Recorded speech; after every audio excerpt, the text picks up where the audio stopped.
આપ જોઈ રહ્યા છો સ્પાર્ક ટુડે ન્યૂઝ। વડોદરા શહેરના ગેસ લિમિટેડ કંપનીમાંથી ગ્રાહકો પાસે ફોન કરી ગેસ કનેક્શન કાપવાના કોલ આવી રહ્યા છે। સાવધાન થઈ જજો, આ કોલ તમારા પર પણ જો આવતો હોય તો। વડોદરા શહેરમાં ગેસના ગ્રાહકો પર સાયબર ફ્રોડ દ્વારા કોલ કરવામાં આવી રહ્યો છે। સાથે જ કહેવામાં આવી રહ્યું છે કે તમારા કનેક્શન કાપવામાં આવશે।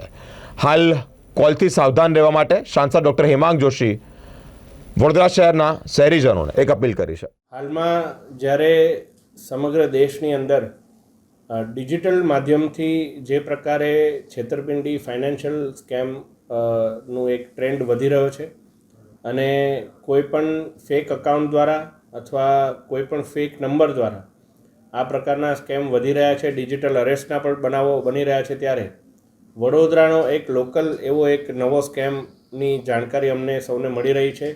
આ વડોદરાના નગરજનો માટે ખૂબ મહત્ત્વનું છે કે તેઓ જાણે કે હાલમાં વડોદરા ગેસ લિમિટેડના નામથી આપને ફોન આવી શકે છે, મેસેજ આવી શકે છે કે આપનું બિલ આટલું બાકી છે અને આ બિલ ઉપર આપ આટલી કાર્યવાહી કરો, બાકી આપનું કનેક્શન કટ કરવામાં આવશે। જ્યારે નાગરિકોને એમને પૂછવામાં આવે કે મારું તો બિલ ભરાઈ ગયું છે, તો એમને એવી લિંક મોકલવામાં આવે કે આ લિંક પર આપ ક્લિક કરો એટલે આપને આપના બિલની જાણકારી મળશે અને જો ફરી એકવાર ભરાયું હશે તો આપને એ રિફંડ આવી જશે। પરંતુ વડોદરા ગેસ દ્વારા આવું કોઈપણ પ્રકારના હરકત કરવામાં આવતી નથી।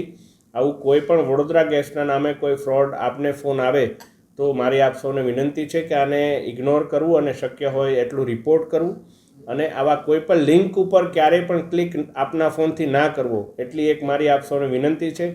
અત્યાર સુધીમાં 4 થી 5 આપણા વડોદરાના નાગરિકોને ની મને રજૂઆત આવી છે કે વડોદરા ગેસના નામે આ તમામ બાબત થાય છે। વડોદરા ગેસના અધિકારીઓને પણ મારા ઓફિસથી સંપર્ક કરવામાં આવ્યો છે અને ચકાસણી પણ કરવામાં આવી છે કે આવા પ્રકારના કોઈપણ ફોન અથવા કોઈપણ લિંક વડોદરા ગેસ દ્વારા પર્સનલી કોઈને મોકલવામાં નથી આવતા।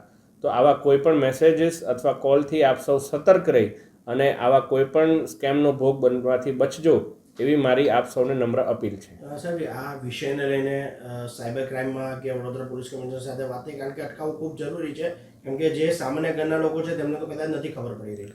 જી ચોક્કસ, આ બાબતે 2-3 એવા સામાન્ય પરિવારના જ અમારી પાસે કિસ્સા બહાર આવ્યા છે અને એમણે પોલીસ વિભાગનો પણ સંપર્ક કરેલો છે। પરંતુ આમાં સૌથી વધારે ઇમ્પોર્ટન્ટ કોઈ હોય તો એ વાત છે કે તમામ વડોદરાના નગરજનોને આ વાતની જાણ થાય, જેથી ક્યાંય પણ કોઈ એકલ દોકલ વ્યક્તિ પણ આ વાતનો ભોગ ના બને। એ માટે મારી આપ સૌને નમ્ર અપીલ છે કે આ અપીલને વધારેમાં વધારે લોકો સુધી પહોંચાડી અને આ બાબતે સતર્ક કરશો।